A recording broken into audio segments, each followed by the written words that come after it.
Good morning, everybody. Glad to be with you. Well, today is episode 237. Right Thinking with Steve Coplon is pleased to announce that this week's show is called Legacy, Living a Transformational Life with guest Johnny Lloyd. Tune in and hear Steve and Johnnie continue their series, Right Thinking, Life, Money, Relationships. Your financial literacy skills can help lift you to higher heights where you can leave a mark that cannot be erased. Well, good morning, Johnny. How are you today? I am awesome. I heard the statement of legacy, the mark that cannot be erased. And I know that came from a previous show that I did, because that is the way I feel. That is the way I feel about legacy. Well, legacy is a very, very interesting topic. A lot of people, they don't ever use that word in their life. They don't ever pay any attention to what that can be. And so what I believe that we're going to talk about today in our 12th show in this series is kind of okay, now that you've gone through all your meditating and focusing on to figure out who you are, what you want, and we've helped you figure out how you're going to get there with some of the tools, etc.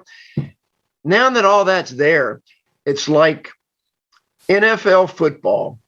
They all go to summer camp and they all train so hard and push themselves sometimes to exhaustion and they boot camp, summer camp, military, whatever you want to call it. It's the preparation. But at some point in a person's life, if they've done enough preparation, it's time that they relax and say, you know what, I've worked hard, I've trained, I'm here, I'm ready. Now give me my assignment. But then if they don't learn that they have to take it in stride, one step at a time, and not kick themselves too hard when they have a bad inning. That's a baseball term. I'm kind of into sports today, I guess. But the point is this, Johnny. A person cannot operate at a full, intense, stressed out level constantly. They're going to run themselves down. And so they're going to burn out. What I would like to do today is to take everything we've done before and not go over it chapter by chapter or episode by episode, but just look at the benefit of where your life can be when you know who you are and you've got everything in place. What's next once the table's been set for you? Does that make sense? Do you follow what I'm trying to say? Yeah, I follow what you're trying to say. I do, because it is about all the previous things we talked about have helped us locate. So I'm going to go to the idea of, if legacy was a destination or purpose, then part of what you need to know is where you're at. And some of the things we've talked about, whether it be financial, whether it be how resources impact your life, how time, because we talked about time and money impacts your life and impacts your relationships, impacts every area of your life, then that's part of legacy. That's part of the way you move forward and what you live and leave. So legacy is not just about what you leave. It's about the life you live. Does that make sense, Steve? Yeah, I'm listening to you, and it makes perfect sense to me. I've read your books on the subject. I've read other people's books on it. I understand it myself. I've been working toward my own since I've had to face my life with a very clear head, as I knew that I had a lot of circumstances that were difficult. So I did think about my legacy. A lot of people think about legacy as what you left behind after you're gone, because that's generally what most people believe legacy to be. You have offered so much to me in our relationship, our friendship, with living a legacy, doing things while you're here and not waiting till you're gone. My mother used to talk like that too. It's like she'd always say, when I'm gone, you're going to look back and you're going to miss some of the things that I tried to teach you. And I always like that, because a lot of people, I'll tell you, let me sum it up like this. I bet you've never heard it like this before. Legacy is the opposite of an ostrich sticking its head in the sand. That's like a Zen koan, isn't it? It's like, yeah, what does that mean? An ostrich and its head in the sand. But I'm going to go one step further before you even respond. We're teaching financial literacy as a way to have a better life. Now, if your thoughts are about what do you really do with your life, what's your purpose? I mean, this goes back to the first episode that we did. If you're a person that believes and understands that if you know your purpose, then you can set out your goals and you can go after your goals and have the tools to help you achieve those goals. And we're adding the financial literacy tools so that you can stay focused and not have distractions and not be a stressed out person all the time that can't really get to higher things. I know so many people that they're just running around like a chicken with his head cut off. We don't want that. And so there is a direct correlation between once you know what your purpose is and what your legacy, you want that to be, to make a contribution to the world, to other people. I'll stop because I could go on and on with these little lead-ins to it. I'm going to stop, Johnnie. Legacy is something that you do not have to wait until you're no longer on this earth. You can make your contributions to others while you're here. Is that a fair statement? That is a very fair statement. And I would like to even add a little bit to that, is that when a person dies, the mark that they leave on the world represents their legacy. And when I say world, some people may say, well, I don't leave a mark on the world, but you do. You leave a mark on every person that you have ever talked to. You leave a mark on every interaction or relationship. You leave a mark by the things you say and even the things you don't say. You leave a mark based on your character, your integrity. It's the richness or the potency of life that you live and lead. Because there are some examples, and I would like to bounce back as I say that in just a moment to the ostrich statement, because I've made a couple notes regarding that, because you're right. I never heard it like that, Steve. I've never heard about ostrich putting their head in the sand or a hole. So that was really a powerful statement as to how people can put themselves in a place. So legacy is about that. Now, some people look at legacy as to what financial things they leave behind, like the house, the stuff. But legacy is bigger than stuff. Legacy, did you complete your purpose? Did you do what you were created to do? Did you fulfill your assignment while you were here? That's part of our legacy, right? Did I solve the problem I was created to solve? So there's typically, especially in the realm that we're talking about, we're talking heavy on money as it relates to your time, your energy, all of that, resources, financial well-being. But that's not so you can just leave resources, so you can leave money. It's so that you can live life and give to the things that you believe in and support and do those things so that you have the time and energy to do the things you were called to do, because that's part of your legacy. One of the people that really tapped into me understanding a little bit more about not just leaving a legacy, but living a legacy was Don Green with the Napoleon Hill Foundation. When he started saying that, I had to grasp it at a different level. And I'm hoping that the listeners will do the same thing. Is a lot of people are planning to and working hard to leave a house, whatever stuff, the things that we're doing, the financial well-being, all of that is extremely, listen to me, extremely important, right? However, in addition to that, Living and leaving a legacy is about your character as you do it.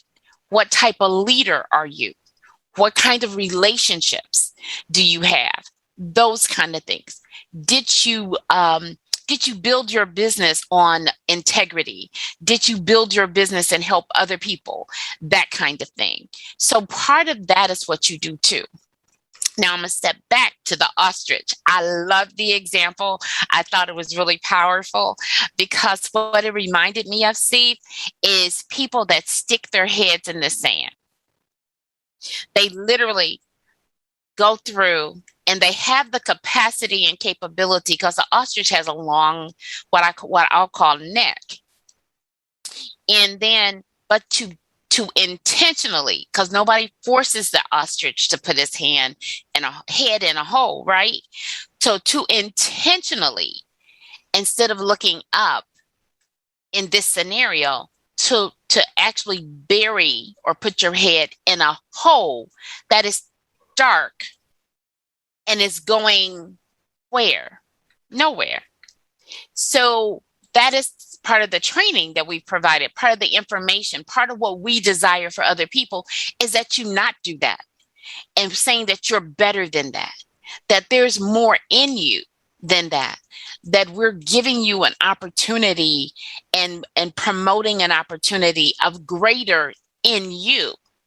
Steve talked about self-awareness. Part of it is to be aware of who you are and where you are. On purpose. On purpose just means intentionally. What are you intentionally doing? What are you intentionally setting up? How are you intentionally treating people? How are you touching people? In this day and age, touch is something that a lot of people are not getting. And we feel sometimes like we have to touch in 3D, literally physically touch somebody. However, when you're on Zoom, when you're in the presence of a store, do you give people a hard time or do you walk around? Most of us are unmasked now with a smile on your face. When I had a mask on, people would say, why do you have lipstick? Why are you putting on lipstick? Because I don't want to forget what lipstick feels like. I put on lipstick for me. So what in your life are you doing for you that impacts others? Because our touch makes a difference. So that's what I would say regarding those two things. And then about legacy, I'll say legacy is about a life of living. You hear me? A life of living. And I think that's what makes the difference, Steve. We learn from our past, we live in the present, and we build for the future. It's a life of living. We learn, not blame. We learn from our past. We live and take the benefit of the present, which is a present, a gift to us. And then we build for the future. That's part of the legacy quotient that I'll say. That's good. Let's keep talking about legacy for a few more minutes here, and sort of set the table for where we're going to go with this. It is a financial literacy episode, but we're talking about legacy, and I'm well aware that a lot of people that live a life of struggle, that haven't gotten their life in order, they don't pay much attention to things that we're talking about, because life is just such a survival kind of a thing. And that's what we want to take people out of. I mean, we started with Maslow's hierarchy of needs and I think the very first episode that we did. If you're embroiled in a lower level of survival, you have very little time, energy to be able to go to the higher levels that approach some of the deeper questions of life that will have you explore what is it that you would like to do with your life, so that ultimately you'll have peace and fulfillment. I mean, we talked about those kind of things, and I'm kind of viewing today's show is I've been to a lot of seminars, a lot of presentations, heard a lot of speakers in my life, and sometimes you go to one and it's on the whole course is on a certain discipline or certain subject, but the particular speaker that you hear that day, you think, this has got nothing to do with what this course is about. But at the very end, you take a step back and you go, it does. That's what this is today. For any of you that are listening or that are thinking, what has this got to do with financial literacy? See if you can follow this for a minute. I'll start with money and let you know that if you accept that money is a tool, it's a means to an end to help you get somewhere. And we've given you all the most basic, if you don't have a roadmap and you travel at high speed, you're not sure you're going to end up where you want it to. If you don't know where you want, you're not. But fear of scarcity is a major motivational factor in people's lives. What that basically means is that a lot of people, because they had it hard for large portions of their life, they believe that they've got to protect what they do have, what they do acquire, that they don't think they have enough to give a lot to others. You're referencing Don Green. Well, the book that he and Jim Stovall collaborated on, The Gift of Giving, there's a quote in there: true riches are found in the peace of mind that generosity brings. Let me say it again. True riches are found in the peace of mind that generosity brings. Would you rather have enough that you have without being stressed so that you can keep all your bills paid all the time without letting your credit slip, be able to do something extra if you want to have some reserves on the side there that are completely discretionary funds? If you see a worthy cause or you meet somebody that touches your heart, everybody every now and then comes home at night and tells their spouse, I did something today that was a little unusual, maybe a little out of character. I mean, I'll give to someone that's standing at the traffic light with the sign saying, I'll eat leftovers, things like that. And you always analyze that. Is that person out there doing the best they can? Or is there a reason why they can't do anything other than what they're doing? Everybody thinks these thoughts like, should I help them? Well, we all know that if you give a man a fish, he'll eat for a day. But if you teach him how to fish, he can eat for a lifetime. So every now and then, though, someone will just go, I saw a person today and they touched my heart. There was just something about the way that they stood there with that sign asking for something. And I felt that this was not the person's normal situation. Something must tragically have happened to this person. And I would like to help that person without even asking what happened or why you need a handout.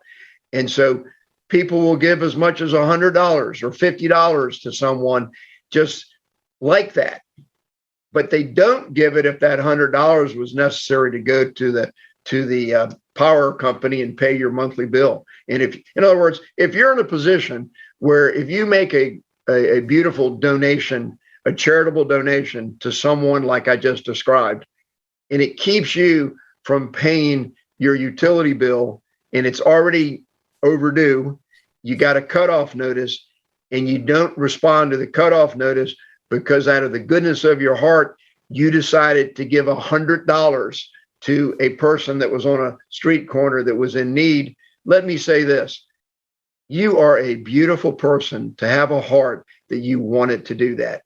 And when you did it, though, it might make your own situation very, very difficult and inconvenience a lot of other people.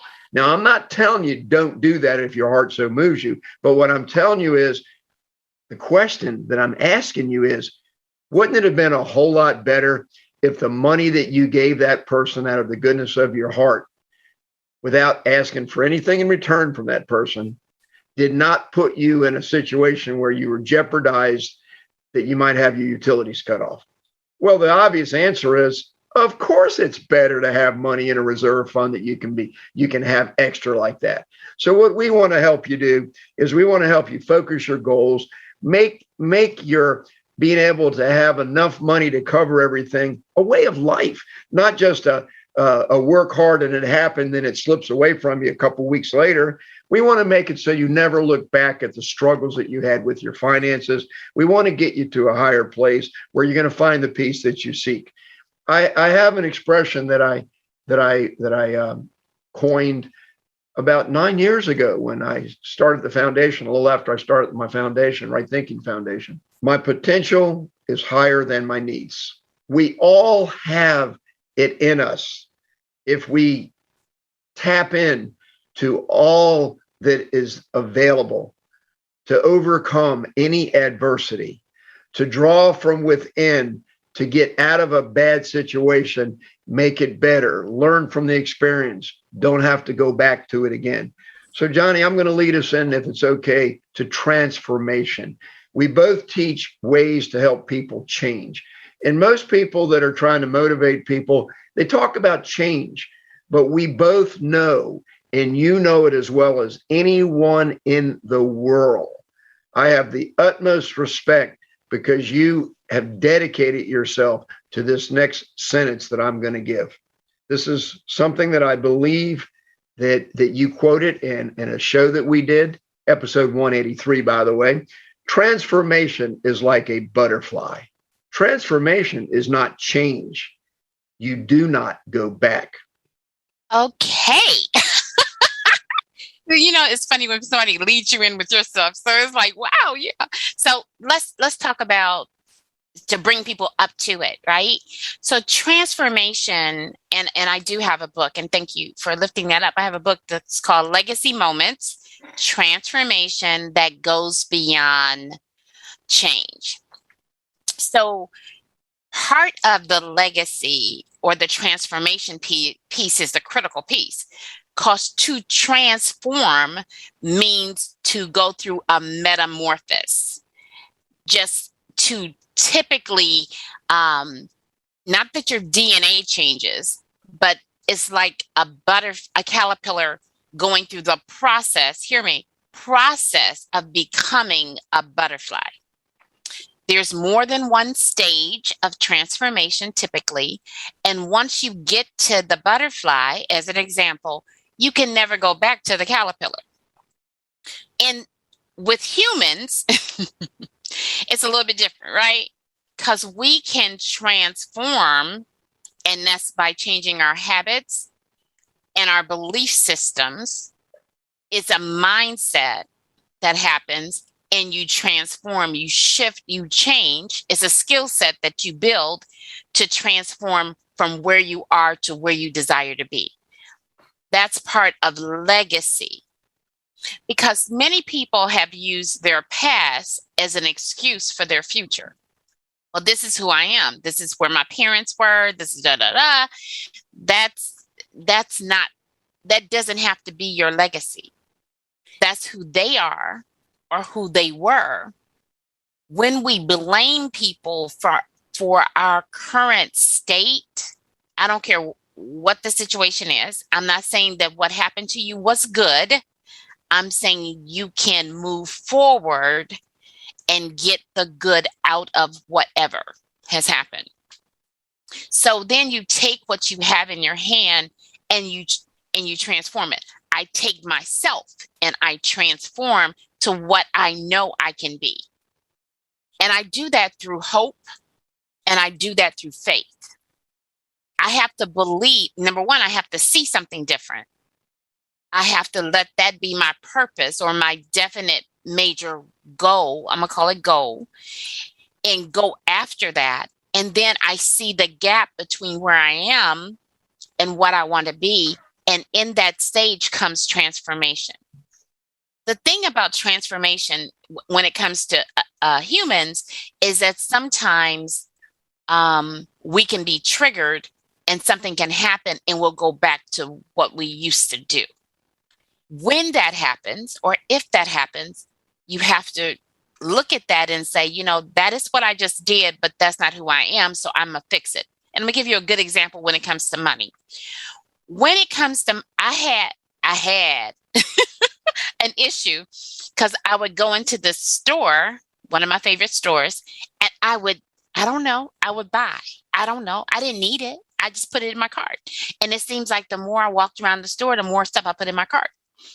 However, when I was transforming and becoming a producer of wealth instead of just a consumer, this is what I said. I said, before you go in the line, you have to look at your basket and you have to remove the things that do not add value to your life. And you have to stay within whatever dollar amount. And I set the dollar amount before I came in. So whatever dollar amount that was. So then that required me to use my brain and my own will to look at it and say, okay, you have to shift this habit. Because remember, it was a habit. I go into the store, I act like, I was getting, I didn't have anything or whatever. I went kind of off to the left in the store, but it was a happy place for me. And that's what happens when you go and you buy. Remember, endorphins are being released. So it's like a happy place. When you get the credit card bill, it's like a sad place because you got to pay for it. So I started fixing it before I put it on, right? Before I did it. So I started taking things out of the basket. And then I checked myself all the way home. Sometimes, and my brother and my family always tell me I have an anointing. I have a take back anointing is what they call it. So, and sometimes I got home and I said, you didn't eat any of it. I know you bought it. Okay, you had your happy high. Now you need to don't even take it out of the car because you need to take it back. And I would take it back. And so that's where the accountability comes from. There are things in the middle of transforming. Now, the butterfly can never go back to the caterpillar.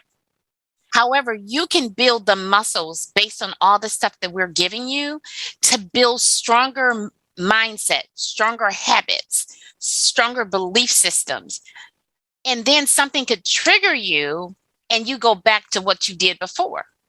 What you have to do at that point is recognize, remember Steve said self-aware, recognize that you were triggered. It doesn't matter how you got triggered. It's just that you were triggered. And that what you just did does not align to who you are. Not who you want to be, who you are. Because you have to start and not just becoming, but to be. What does it mean to be? Legacy is about being. It's a process of becoming, but it's about being. Okay, so take it back. The same thing if you're doing, and it's in a relationship. Remember, this is about life, relationships, and money. So if you're dealing with something in a relationship and it relates to money, and you went to the left about something that happened financially, then you have to come back and say, hey, to your children, your spouse, your significant other, whatever, and come back and say, you know what, we're going in this direction. This doesn't align to that. So let's talk about how we fix that in the future. And if you went off and you said some things you weren't supposed to say, remember, we're talking about legacy. You have to let your children, as well as your significant other, know that you are person enough to apologize. So that's part of legacy. What is your character? What is your integrity? I didn't say I brought the items in and, and tucked the tag and went and wore it and then took it back to the store. That's no integrity. That's not my character. That's not right. That's wrong. Okay? If you wear the item out of your house, take off the tag. You bold enough to wear it out in public and, all that good stuff, take off the tag. So you don't have to pretend. You can actually have wealth. You can actually build wealth. You can do this. You can set up a budget in a way that gives you so much money.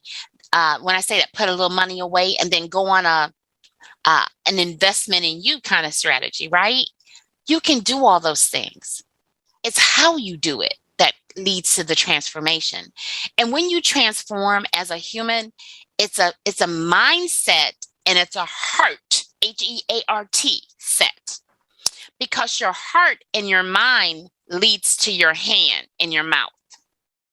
So when you change transform your heart and your mind, then what happens is your actions and your reactions align. But remember, this is not about being perfect. This is about going through the process. When you find out that you're not going in the direction you want to go, if you were driving and you found out that you were not going in the direction you want to go, what do? You make a U-turn at a safe place. You make a U-turn and you go back to get back on track. That's what we're saying about this. It's about a process. So when you find yourself out of alignment to what you said you want it to be, then realign and get back on the road. Does that make sense, Steve? Yeah, Johnnie, I got to tell you a funny little anecdote here that you just made me think about. I hadn't thought about it for years. Probably almost 40 years ago, I had a client that was a electrical contractor, very large electrical contractor. And he and I took a trip out of town once, and I really enjoyed, his name was Frank, and I really enjoyed being with Frank. He was very interesting. He had gotten into cell towers at the early days, had a contract with one of the big phone companies to work on cell towers. And he actually fell 40 feet, and he was like a miracle man. He had a plate in his head for thereafter, but he fell 40 feet and no injuries. But he did have a plate in his head installed. But anyway, we were driving and we got into this conversation, and we drove 55 miles down a highway when we realized we went in the opposite direction. and we were already tired. I mean, 55 miles. We did 2 hours that night of, we were so enthralled in just our conversation. We were having a wonderful conversation. And then all of a sudden, we just realized we should have taken a right and not a left. And we lost 2 hours of our life. Now, we got over it, but we were tired. We had to both call home and tell our spouses we're running a couple hours late. Yeah. So why? Did you have to work late? You didn't spend time with the client? No, we just went the wrong way. Johnnie, you said so much in your last piece there. You said so much. And if 100 people are listening to us, for example, if one of you are getting what we're saying, then we're happy. And here's why. Everything with the title of this series, Right Thinking, Life, Money, Relationships, in a very kind of maybe not so easy way to understand, Johnnie has just said it's your relationship with everything and your relationship with your money. I think we brought it around, Johnnie, and maybe 99 people out of 100 might not see it. And I'm sorry, because if you just hang in there, it might not be something. Not everything in life is that easy to see. But we're telling you that if you just process what we're trying to talk about right now, it's your mindset and your relationship with your money that's going to determine how your life becomes fulfilled, and that you don't have distractions and excuses that try to explain away why you didn't have it. There's nothing worse, Johnnie, than somebody that really, really wants to achieve a goal that can't achieve it, that wants to give nothing but excuses for why it's not their fault that they couldn't do it. It starts with a sentence like, well, what was I supposed to do? They did this to me. That's called transference, not transformation. So what I want to tell you is this. When you have a proper understanding and have a good relationship with your money, you're going to have made some decisions. You're going to have some choices that you've made that lead you in a direction of understanding, a direction of a higher understanding. When I use the word today in the description, lift you to a higher heights, what I was thinking about when I wrote that, I had the word understanding, how you will understand how you can use your money to get to higher heights. What I mean by that is, I want your life I want every one of you who's listening to not be in a constant struggle, to not have anger that things were, your opportunities were never there, that you just were born into a bad life. No, we can overcome anything at all, those obstacles, but it takes a certain amount of inside yourself going real deep. And so that's what we're talking about. Let me ease it up just for a second here. A lot of my conversation deals with struggles and obstacles, but also a lot of my conversation deals with fulfillment and peace. And so you got to accept the good with the bad in this life. You know, it's not always going to be good. It's not always going to be bad. But here's what I really want to tell you. My mother gave me a piece of wisdom that I think was as good as it could ever get. She saw how hard I was trying to catch up my finances when I was young, after I had a major setback. I had my own business. It was flourishing. It was an accounting practice. I had, out of the blue, a neck surgery that I was down for I wore a collar for almost 6 months, and I couldn't. I had to give all my clients to other accountants because I couldn't perform for months. And it was a difficult situation when I had to go through my neck surgery, 2 discs removed and my neck fused. Came at a very difficult time. I think I was 32 years old.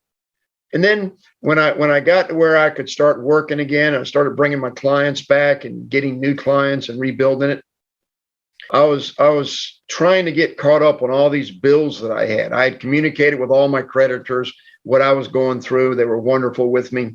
I learned then, legally, if you pay a very small amount, you owe $500 to somebody, you send them $10. If they accept that $10 payment, then it's almost like a contract, to where they're not going to be able to take you to court and accuse you of not paying your bill, even if you don't have an agreement, because they accepted your $10. Now that gets kind of, hey, don't go too far with that simple example I gave you, but I mean, there could be some court action that people try to get on you and make you do better than $10. But if you call up somebody and say, I've just had a surgery, it's going to be months before I can go back to work, and I'm going to honor my commitment to you. Will you accept $10 until I can get back on my feet? Then I will increase the payment the moment I can. I paid many, many creditors like that, kept my credit straight. So I'm good at that. But my mother looked at me one day and she said, Stevie, let me tell you something. If you work that hard trying to get caught up after you've had a big setback like you've had, you're going to get really down on life because you feel like the world owns you. She said, every time you ever put together a good project that has a payoff, like a financial deal that you might be involved in, make sure that you take something out of that. Even if I did a deal where I put together a big project and my fee was $25,000 or $50,000, if I owe tremendous amounts of money and it's going to take every penny of that fee that I just earned, because it took a long time to get it and I was struggling until I got it financially. She said, even if it's just buying yourself a necktie, you put that necktie on so that you can look at that necktie and know, you know what? Not everything that I'm doing has to be paid to those creditors. You know, it'll get better later. That's what I'm trying to tell you. Your life doesn't have to be a struggle. You can get past the struggle to a higher place, but it means one thing, or it's not. You have to do one thing or it will not happen. You have to make up your own mind that you don't want it like that anymore, that you want to have it different. And once you do that, go back to these lessons that Johnny and I have tried to impart on you so you can manage what you have. We said in the very first lesson, we're not going to tell you what you have to spend your money on. We're just going to teach you how you can make the choice and know what you're doing so you have control of your finances. So, Johnny, is there anything else? Oh, here's one of my notes. I'm going to get real deep here. I love to read, so I'm just going to slip that in. You know, reading is the answer. Read books on the subject that you need to learn things. But you were talking about transformation is like a butterfly. There's a book I read way, way long ago, right in high school or college, by a person named Franz Kafka, and it was called Metamorphosis. That's the whole story of transformation right there, metamorphosis. And, Thomas Wolfe is a great, great author. I think he's from North Carolina. And he wrote a book called Look Homeward Angel. And it's about a very intellectual youth that wanted more out of life. And so he was looking. You have to come of age in your life. And that's what that book was called. It was a coming of age book, a person that was searching for his meaning, what he wanted out of life. I'm just going to end my part today, Johnnie, with this statement, and I'm sure we'll probably go a few more minutes because you're going to say something that triggers me into another thought. But if you're a person that's just going through life and just feeling like you are being manipulated and worked by everyone else, by the system or whatever you want to call it, you're going to have a defeated attitude unless you finally get to where you look deep inside, pull something out and say, you know what? I'm not going to let life do this to me anymore. I'm going to find a way that I can take control of my own life. And Johnnie and I are here to tell you that getting on top of your finances will eliminate a lot of the stresses that you have in life so that you can deal with other things and not have to worry so much about your finances. That's what Johnnie and I are here to help you with. Johnnie, where would you like to go with the rest of this today? What I'm going to do is I think a lot has been said. So I want to give some quotes out of the book, Legacy Moments, Transformation That Goes Beyond Change. And a person can reach out and find it at my website, johnnylloyd.com. However, it's not about the book, it's about the information. So just hear me for a minute, because I think this brings all of it back together. This is a quote by Sun Tzu, TZU. If you know the enemy and know yourself, you need not fear the result of 100 battles. If you know yourself, but not the enemy, for every victory gained, you will also suffer a defeat. If you know neither the enemy nor yourself, you will succumb in every battle. And I think that's the deal. Part of the situation is that we need to know ourselves and whatever we're dealing with. And when I say enemy, that's not some mythical character. That's what we're thinking, what we feel is holding us back. If you know what you're fighting against, if you know where you want to go, you know what the goal is to win the battle, then you can move forward. And then what I would like to do next is eliminate some of your excuses. Because a lot of people have excuses for why they can't or can't do something. Okay, so in the book, and it's in the book too, it talks about Jessica Cox. She was born without arms, but she's now a motivational speaker. She's an author. She's a licensed armless pilot. She has a black belt in Taekwondo. Did I say she was armless? Okay. Let's talk about Michael Jordan. Everybody loves Mike, right? So in his sophomore year, he was not accepted on the varsity team. They said he was too short and clumsy. He missed more than 9,000 shots during his career and lost almost 300 games. Hello? It's not just, we want to look at the wins. We have to remember that in the process is what other people may perceive as failures. It may be something that we need some support. Don't look at your life as an excuse. Look at it as an opportunity. And then lastly, I'm going to use Steve Jobs. He's one of my favorites. And the reason that Steve Jobs is one of my favorites is because he was adopted. He was put out of his own company. Can we talk about that? One he created. He was kicked out of his own company. And we won't get into the details of that. But so he was fired from Apple at 30, humiliated, depressed, unemployed, and stripped of his company he founded. later returned to Apple, and is one of the greatest companies ever told. But in the midst of that, he created Pixar. He did something. So stop looking at what you don't have and look at what you have. So lastly, this is what I'm going to tell you. That in here it talks about things like affirmations. How do you say, Johnnie and Steve, how do I move forward? How do I make this change? How do I transform? You do it by what you think, right? That's what I said. That's what we've been saying. It's by what you do, all the training that we're talking about and giving to you. We're not saying, okay, so we're not saying, okay, jump in and do 1,000% of it. But if you take just one of the items every week and apply that one to your life. Take one, whether it be every day, but let's give you some chance. Let's say every week. Take one of the things that we've said in the other 10 plus episodes and apply it to your life. Do you know what would happen in your life? Your financial well-being, your personal life, your person. When I say personal, I'm saying your work, your relationships, your family, all of those things will be impacted. And you know what? When your family sees you change, whether they're in your house or outside of your house, when your friends see you start making a difference, that's how you'll leave a mark on them. That's how you'll tap into legacy. As you tap into and you impact their life, and they say, well, Dad, man, how are you doing that? Dad, girl, how are you doing that? How are you going out and doing that? How are you taking this major vacation? Girl, because I stopped drinking coffee every day with y'all.